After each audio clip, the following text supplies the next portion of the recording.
Welcome to this reflective Easter service.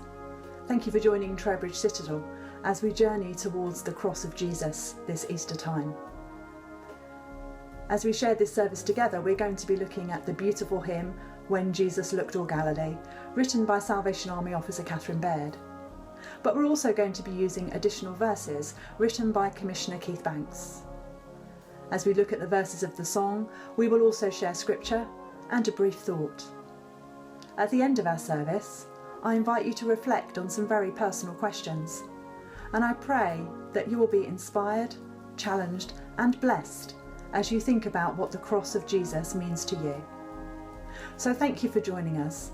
Be blessed as you understand the meaning of the cross of Jesus for you.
The area of Galilee was home to Jesus. He grew up there, he spent a lot of time there, and many of his closest friends were from that same region. He was well known there. It was a busy area, as many major routes of the Roman Empire crossed through the Galilee region. But Jesus knew the quiet spots too, and he often retreated to its lakes and mountains. He knew the Sea of Galilee and its shoreline very well.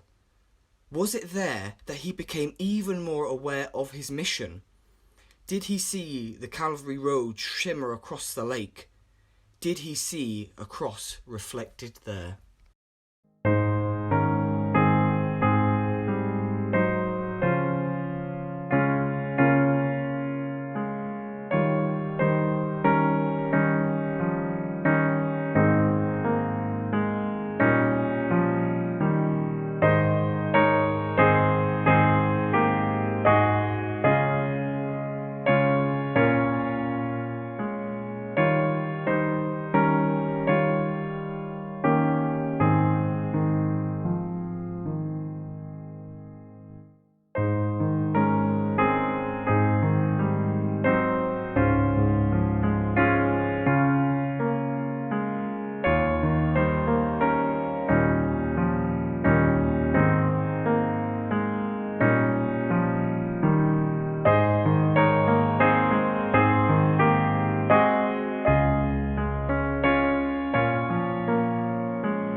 Chapter 22, verses 14 to 15.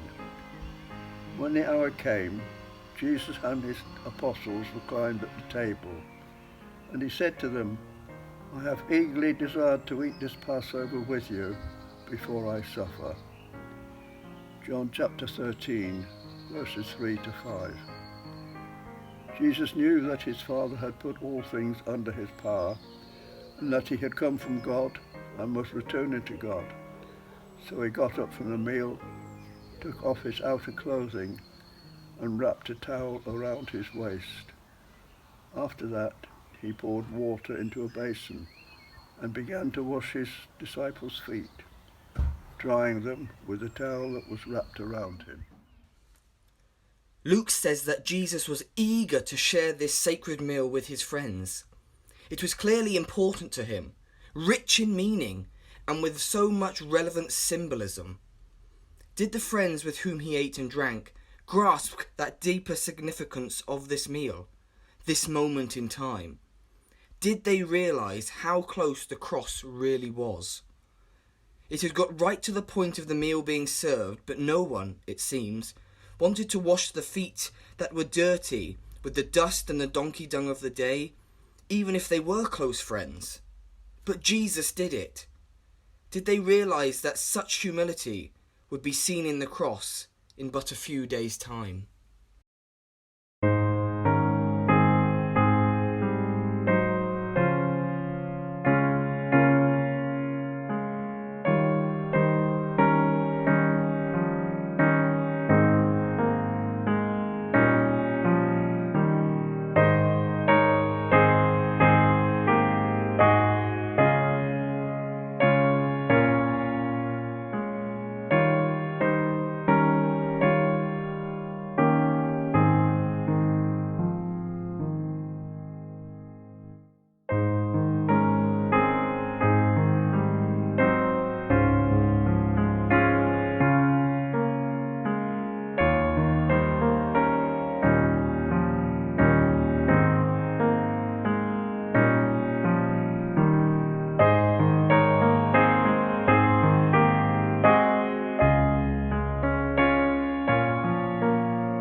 Chapter 22, verses 42 to 44. Father, if you are willing, take this cup from me. Yet not my will, but yours be done. An angel from heaven appeared to him and strengthened him. And being in anguish, he prayed more earnestly, and his sweat was like drops of blood falling to the ground. For a moment, Jesus looked for an escape route from the inevitable, as many humans would do. But an angel gave him strength and he continued to pray, to speak to his Father. How else would he have coped with knowing that the cross was so close and so utterly inevitable? It is only in Luke's account that we read that Jesus sweat drops of blood. Now, being a doctor, it was likely he had some insight into this phenomenon, knowing it was caused by emotional stress. It's another sign of Jesus' humanity and the enormity of what lay ahead. So when it happened to Jesus, was it because he knew that a cross standing up against a wall in some nearby carpenter's yard was meant for him?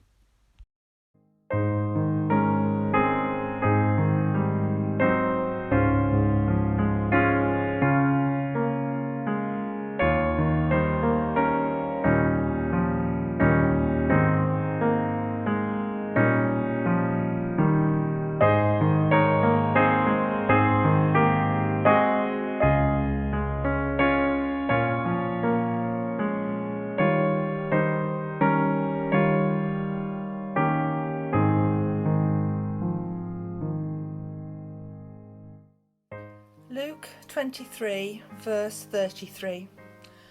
When they came to the place called the Skull, they crucified him there. Luke 23, verse 46. Jesus called out with a loud voice, "Father, into your hands I commit my spirit." When he had said this, he breathed his last. The cross, a place of torture and agony, of shame and disgrace, of death. How many who witnessed this crucifixion thought that this was all it meant?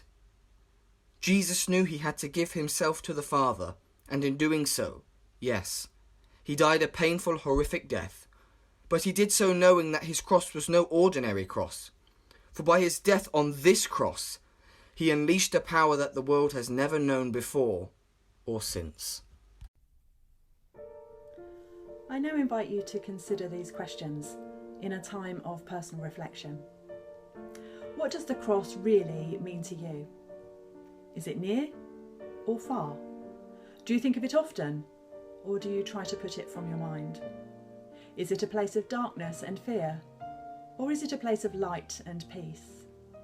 Is it a place of deep sadness and sorrow, or is it a place of uncontainable joy and great gladness? Is it a place of judgment and punishment, or is it a place of forgiveness and freedom? Is it a place of failure, or is it a place of victory? Is it a place of final death, or of everlasting life? What does the cross really mean to you?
Sadly, the world still does not understand the cross or why Friday is good.